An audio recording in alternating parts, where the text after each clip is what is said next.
Welcome to Endless Nights. Not everything you see can be explained. Some stories are better left untold. But tonight, you're going to hear one. For the best experience, put on your headphones, turn off the lights, and let the darkness take over. In a forgotten town nestled between endless, fog-draped marshlands, there was a man known only as Elias. He was a shadowy figure, seldom seen by day, but at night, strange lights flickered from his secluded cottage at the edge of town. Legends whispered that Elias was a man of unnatural knowledge, a keeper of forbidden rituals. But the most disturbing of all rumors was that Elias never set foot in a cemetery. He had no need to, because the dead came to him. The whispering flames, strange occurrences plagued the town. Families would wake to find the graves of their recently departed empty. The earth where the loved one had been laid to rest disturbed as if something had clawed its way out from beneath. No one dared to investigate. The people locked their doors, drew their curtains, and prayed that the night would pass without incident. But there was one thing they all knew. Whenever the missing bodies were spoken of, a strange, acrid smoke would rise from the direction of Elias's house. Its scent sickly sweet, almost unnatural. One night, a young man named Victor, skeptical of the town's superstitions, decided to uncover the truth. Armed with nothing but a lantern and his growing sense of dread, he ventured toward Elias's home, his heart pounding with every step. The house itself was an abomination, an old structure with warped wooden walls and a crooked roof. The air was thick with an unsettling warmth, though the night was cold. As Victor crept closer, he noticed the light dancing through the cracks in the shutters, an eerie, pulsating glow, as if something within was alive. The front door stood slightly ajar, creaking softly as if inviting him in. The ash room.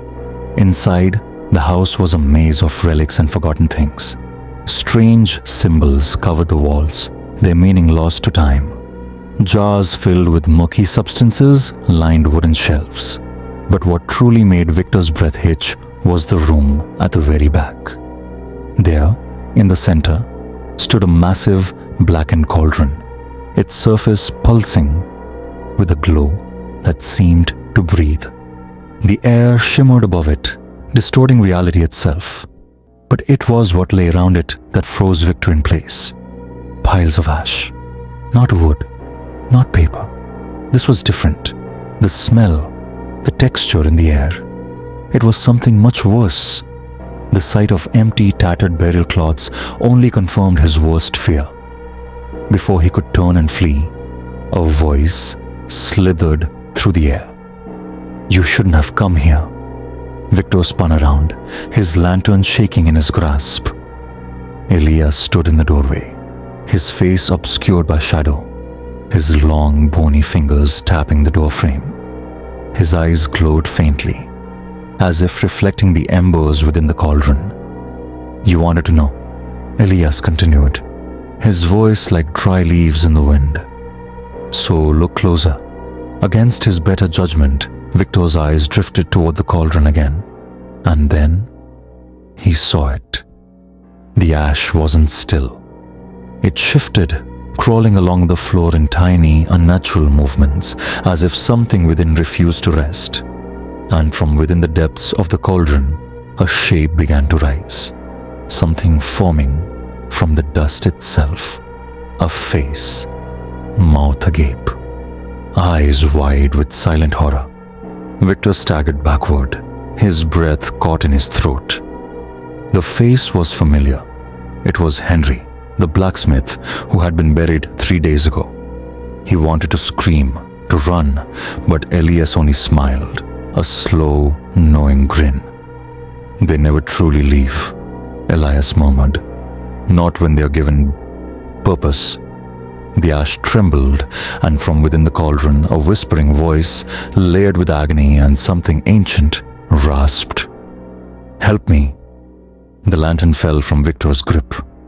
The flame sputtered, casting grotesque shadows across the room. And the last thing he saw before darkness swallowed him whole was Elias stepping forward, his grin widening, his voice no longer his own. Thank you for watching. If you enjoyed this creepy story, don't forget to like and subscribe to my channel. And remember, the darkness is always watching.